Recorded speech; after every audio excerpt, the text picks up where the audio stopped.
پاکستان میں جو بھی شخص ذرا سا بھی اہم ہے وہ یہ یاد دلانا نہیں بھولتا کہ جب تک ادارے مستحکم نہیں ہوں گے اور اپنے اپنے دائرہ کار میں رہتے ہوئے کام نہیں کریں گے، تب تک نہ جمہوری روایات مضبوط ہو پائیں گی، نہ ہی گڈ گورننس کا خواب پورا ہوگا۔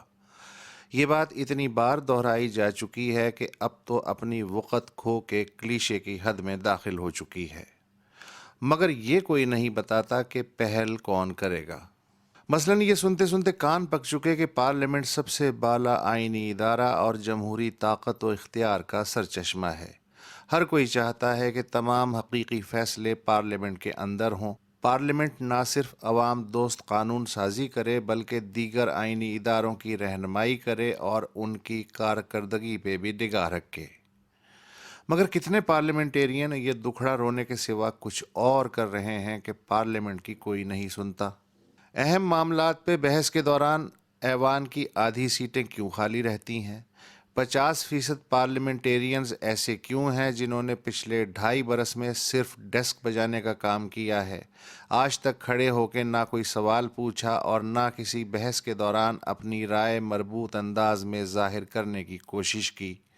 بیک بینچرز ہونے کا یہ مطلب تو نہیں کہ آپ مباحث پہ دھیان دینے کی بجائے ایک دوسرے سے نجی گفتگو کرتے رہیں، واٹس ایپ اور ٹویٹس میں گم رہیں، یا پھر کبھی کبھار ایک آدھ جملہ اچھال کے یہ جتانے کی کوشش کریں کہ میں بھی یہاں موجود ہوں۔ ایک پارلیمنٹیرین کو تو وکیل سے بھی زیادہ مصروف ہونا چاہیے، اگلے دن کے مباحثے کی تیاری میں، کارروائی کے دوران نوٹس لینے میں اور ہر مسودہ قانون کی ایک ایک شق پڑھنے اور سمجھنے میں، اور پھر اس مسودے پہ اپنا نقطہ نظر بیان کرنے میں۔ مگر کیا یہ سب ہمارے ہاں ہوتا ہے اور کتنا ہوتا ہے؟ پارلیمنٹ ہاؤس میں لائبریری نام کی بھی ایک شے پائی جاتی ہے، ذرا اس کا انٹری رجسٹر ہی اٹھا کے دیکھ لیجئے، آپ کو لگ پتہ جائے گا کہ صرف 5-6 پارلیمنٹیرینز لائبریری سے مستقل استفادہ کیوں کرتے ہیں اور باقی کیفیٹیریا، پارلیمنٹ لاجز یا اپنے اسلام آبادی اتاقوں میں سوائے گفتگو کرنے اور سننے کے اور کیا کرتے ہیں۔ انہوں نے آخری کتاب کب اور کون سی پڑھی تھی؟ کس دن اپنی خبر کے علاوہ باقی اخبار بھی پورا پڑھا تھا؟ کتنے پارلیمنٹیرینز ہیں جن کے نام سے کبھی کسی اخبار یا رسالے میں مضمون یا تجزیہ شائع ہوا ہو؟ کتنے پارلیمنٹیرینز ہوں گے جنہوں نے اپنی عوامی یا پارلیمانی تقریر کے نوٹس اپنے ہاتھوں سے تیار کیے ہوں؟ حزب اختلاف کسی بھی پارلیمنٹ کے جسم میں رواں خون جیسی ہوتی ہے۔ ایک فعال حزب اختلاف پارلیمنٹ کا انجن ہوتی ہے، ایسا انجن جو صرف شور ہی نہیں مچاتا بلکہ پارلیمانی جہاز کو آگے بھی بڑھاتا ہے۔ پارلیمنٹ میں بہت سی اسٹینڈنگ کمیٹیاں بھی بنائی جاتی ہیں، ان میں سے کچھ کمیٹیوں کی کارکردگی یقیناً بہت بہتر ہے، لیکن بیشتر کا مصرف یہ معلوم ہوتا ہے کہ ان کی رکنیت انفرادی پارلیمانی بائیو ڈیٹا میں مور کے ایک اضافی پر کے طور پہ کام آئے۔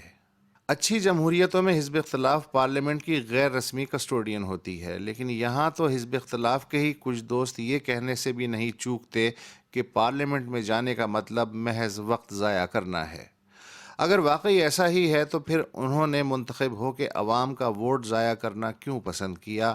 انہیں یہ اعلان کرنے سے کس نے روکا ہے کہ چونکہ میں پارلیمانی کارروائی میں حصہ لینے کو تضییع اوقات سمجھتا ہوں، لہٰذا رضاکارانہ طور پہ بطور پارلیمنٹیرین اپنی تنخواہ اور مراعات سے دستبردار ہو رہا ہوں؟